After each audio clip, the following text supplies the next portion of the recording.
I walked into the building in Las Vegas, the Thomas and Mack Center. I was feeling really liberated, like this is it. You know, this is, I think it was my second to last TV. I walked in and one of the writers came up to me with a big smile on his face. He goes, "You're going to love this. They're going to give you a microphone and they want you to air your grievances." And I just looked at him and I was like, well, surely you can't be serious. And he texted me and he's like, they said I can say whatever I want.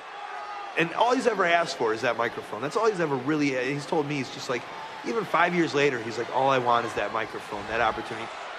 John Cena, while you lay there, hopefully as uncomfortable as you possibly can be, I want you to listen to me. I want you to digest this, because before I leave in 3 weeks with your WWE Championship, I have a lot of things I want to get off my chest.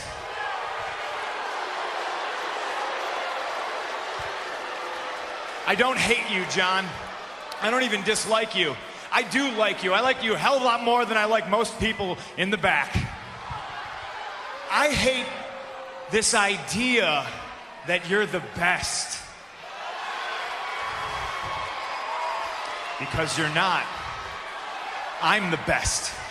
I'm the best in the world.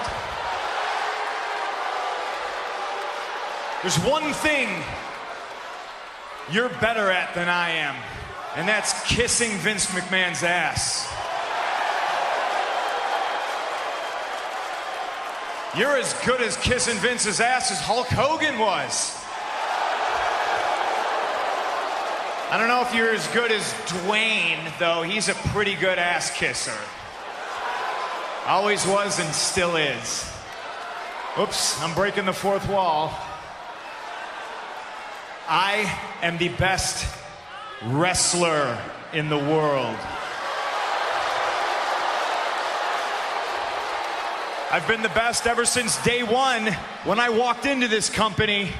And I've been vilified and hated since that day because Paul Heyman saw something in me that nobody else wanted to admit. That's right, I'm a Paul Heyman guy. You know who else was a Paul Heyman guy? Brock Lesnar. And he split just like I'm splitting, but the biggest difference between me and Brock is I'm going to leave with the WWE Championship.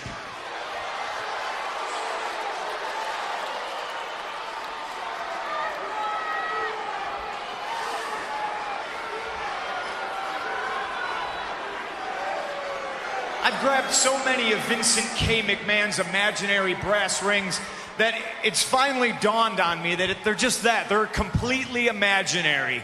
The only thing that's real is me, and the fact that day in and day out for almost 6 years I have proved to everybody in the world that I am the best on this microphone, in that ring, even at commentary. Nobody can touch me. And yet, no matter how many times I prove it, I'm not on your lovely little collector cups. I'm not on the cover of the program. I'm barely promoted. I don't get to be in movies. I'm certainly not on any crappy show on the USA Network. I'm not on the poster of WrestleMania. I'm not in the signature that's produced at the start of the show. I'm not on Conan O'Brien, I'm not on Jimmy Fallon, but the fact of the matter is I should be. And trust me, this isn't sour grapes, but the fact that Dwayne is in the main event of WrestleMania next year and I'm not makes me sick.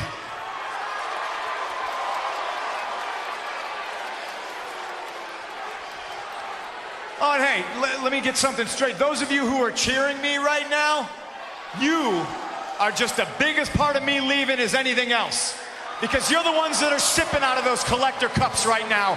You're the ones that buy those programs that my face isn't on the cover of. And then at 5 in the morning at the airport, you try to shove it in my face so you can get an autograph and try to sell it on eBay because you're too lazy to go get a real job.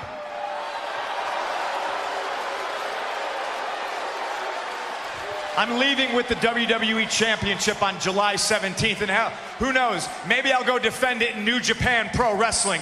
Maybe I'll go back to Ring of Honor.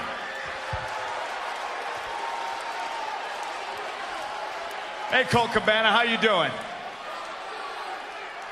The reason I'm leaving is you people, because after I'm gone, you're still going to pour money into this company. I'm just a spoke on the wheel. The wheel's going to keep turning, and I understand that. But Vince McMahon's going to make money to spite himself.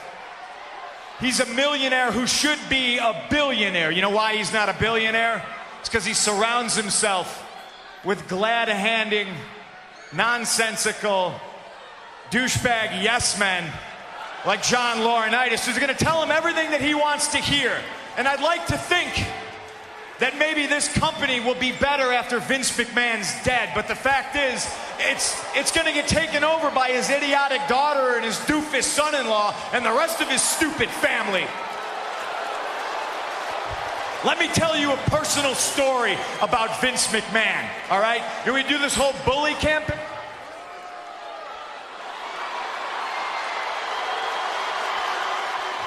That promo is an entire WWE career of frustration being just let out. And not only mine, every diva and superstar in the back, everybody that has worked here and been released unjustly.